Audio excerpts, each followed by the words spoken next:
बिस्मिल्लाहिर्रहमानिर्रहीम। अजीज तलबा, आज की जो डिस्कशन है हमारी वो बेसिकली वैलेंस बॉन्ड थियरी के आर्टिकल से है और आज का जो टॉपिक है वो है हाइब्रिडाइजेशन। हाइब्रिडाइजेशन की बेसिकली हमने डिस्कशन करनी है। इस टॉपिक में बहुत सारे मसाइल आते हैं, बच्चे सॉल्व नहीं कर पाते, उनके इश्यूज होते हैं डिफरेंट किस्म के। How to find out the hybridization, which type of hybridization is taking place in class first year and second year. First of all, students, we will discuss about the definition. Intermixing of atomic orbitals having different shape and energy to form new set of hybrid orbitals having same shape and energy. This process is called hybridization. Now we will discuss about the case number 1. पहला जो case है हमारा वो है, आज हमने discussion करनी है sp3 हाइब्रिडाइजेशन। अजीज तलबा, sp3 हाइब्रिडाइजेशन सबसे पहले मैं आपको बताता चलूं कि हाइब्रिडाइजेशन का आर्टिकल जो है वो बेसिकली सिग्मा बॉन्ड के गिर्द घूमता है।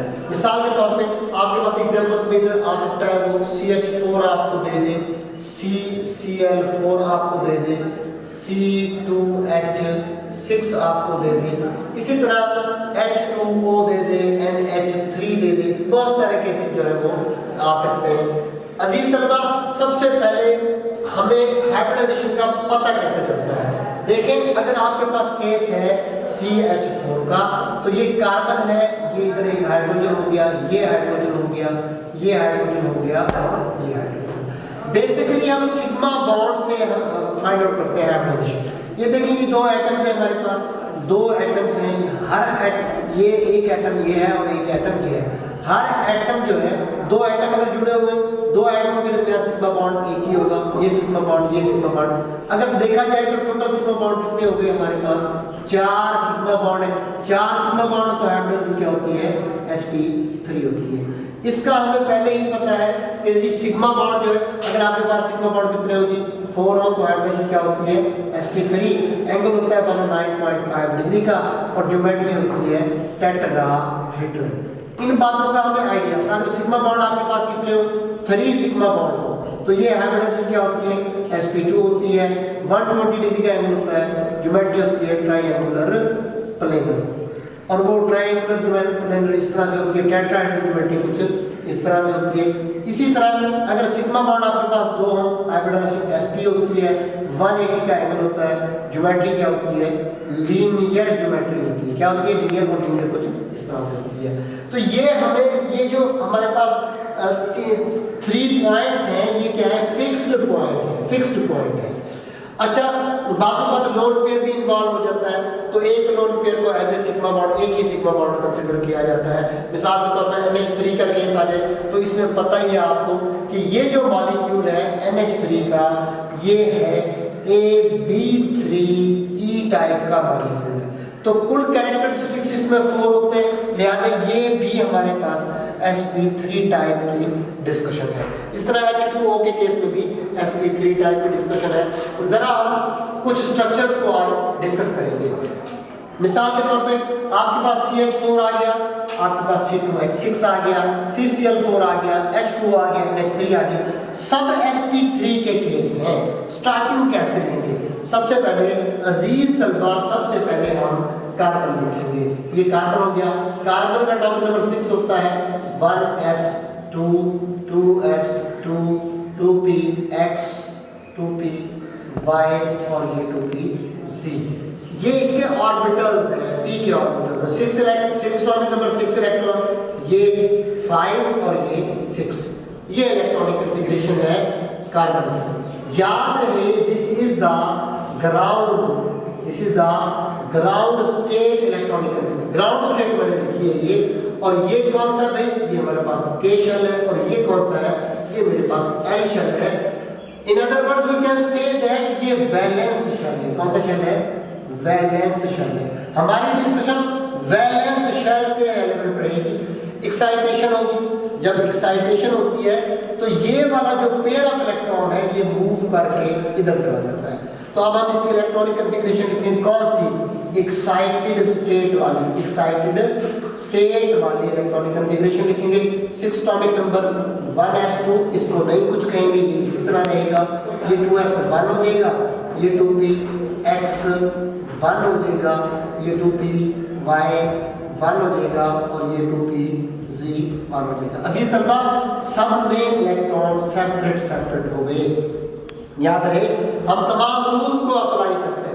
पहले हम आफ्बा प्रिंसिपल को अप्लाई करते हैं इलेक्ट्रॉन की फिलिंग के लिए, उसके बाद हम पॉलीज एक्सक्लूजन प्रिंसिपल को अप्लाई करते हैं, उसके बाद वुड्स रूल को अप्लाई करते हैं। इलेक्ट्रॉन कम एनर्जी वाले ऑर्बिटल्स में आते हैं, इलेक्ट्रॉन सेपरेट रहना पसंद करते हैं, इलेक्ट्रॉन क्लॉकवाइज और एंटी क्लॉकवाइज होते हैं। इन 3 रूल्स के अंदर हमने ये डिस्कशन की है। तो याद रहे केस क्या है जी, हमारे पास sp3 का केस है। sp3 कैसे बनेगा, 1s और 3p ऑर्बिटल्स आपस में मिले तो ये क्या बनता है बच्चों, sp3। अब कितने sp3 बनेंगे, जाहिर है जितने डीजनरेट ऑर्बिटल मिलते हैं उतने ही sp3 के ऑर्बिटल्स बनते हैं। Gate my point. हमें इसको इसी तरह से आगे लेके चलना है। आगे जरा चलते हैं। sp3 1, sp3 2, sp3 3 और sp3 4 ऑर्बिटल्स बन गए। याद रहे सब में एक ही इलेक्ट्रॉन होगा। Gate my point. अब इनकी शेप्स बनाएं। बीच में आप क्या डालेंगे, हमारे पास ये सेंट्रल एटम कार्बन का है बच्चों, sp3 1, sp3 2, sp3 और ये sp3 अब जनाब हम जानते हैं सबके पास एक इलेक्ट्रॉन भी है, एक इलेक्ट्रॉन डालते हैं, 1 इलेक्ट्रॉन हो गया, ये इसके पास भी 1 इलेक्ट्रॉन हो गया। याद रहे कितने हाइड्रोजन एटम्स हैं, 4 हाइड्रोजन एटम्स हैं, 4 हाइड्रोजन एटम डाल दें।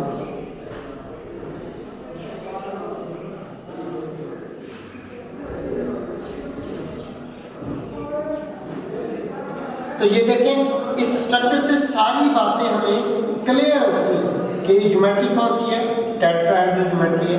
अगर एंगल्स की बात की जाए तो टेट्राहेड्रल ज्योमेट्रीज के जो एंगल होते हैं वो 109.5 डिग्री के होते हैं। खैर आपको ये बातें पता होनी चाहिए। मिसाल के तौर पे वो पूछ ले कि भाई इसकी हाइब्रिडाइजेशन कौन सी है, तो ये इसकी हाइब्रिडाइजेशन क्या है बच्चों, ये sp3 का केस था। इसमें एंगल कितने का है, sp3 के तमाम केसेस में एंगल 109.5 डिग्री के नहीं होते, लेकिन जिनमें सिग्मा बॉन्ड्स 4 हो उनके एंगल्स 109.5 डिग्री के होते हैं। और उसके बाद ये कहते हैं इसकी ज्योमेट्री क्या है, तो इसकी ज्योमेट्री बच्चों क्या है, टेट्राहेड्रल ज्योमेट्री है इसकी। और उसके बाद number of sigma bonds, sigma bonds के इसमें कितने, तो 4 सिग्मा बॉन्ड्स हैं। अगर हम कहें नंबर ऑफ पाई बॉन्ड्स, तो इस केस में पाई बॉन्ड्स कितने हैं, इसमें 0 पाई बॉन्ड है। तो इस स्ट्रक्चर में बेसिकली हमें हाइब्रिडाइजेशन के आर्टिकल में बेसिकली 5 पॉइंट्स का आइडिया होना चाहिए कि हाइब्रिडाइजेशन क्या होती है, एंगल क्या होता है, ज्योमेट्री क्या होती है, नंबर ऑफ सिग्मा बॉन्ड्स कितने होते हैं, नंबर ऑफ पाई बॉन्ड्स कितने होते हैं। This is totally all about the sp3 hybridization. अब इसके बाद एक और केस है वो डिस्कस करते हैं आप अजीज तलबा। आसान सी डिस्कशन है, बिल्कुल भी मुश्किल नहीं है। केस क्या है हमारे पास, आज का जो केस नंबर 2 है वो क्या है, वो है हमारे पास sp2 का, sp2 की डिस्कशन है। sp2 को जरा डिस्कस करते हैं। मिसाल के तौर पे एग्जांपल्स क्या आ सकते हैं आपके पास, bf3 आ सकता है, आपके पास c2h4 आ सकता है, और भी बहुत सारी जो है वो एग्जांपल्स हैं, लेकिन हम जरा इन दो को डिस्कस कर लेते हैं। मिसाल के तौर पे आपके पास bf3 आ जाता है, बोरोन लिखें सबसे पहले, ये बोरोन लिखा गया, 5 एटॉमिक नंबर है, electronic configuration 1s2 2s2 2px 2py और ये 2pz। याद रहे 2 2 4 और ये 1 5, ये इलेक्ट्रॉनिक कॉन्फ़िगरेशन। और ये कौन सी है, ये ग्राउंड स्टेट की इलेक्ट्रॉनिक कॉन्फ़िगरेशन है। अब क्या होगा, इलेक्ट्रॉन सेपरेट रहना पसंद करते हैं, इधर से एक्साइटेशन होगी, ये इलेक्ट्रॉन मूव करके उधर चला जाएगा।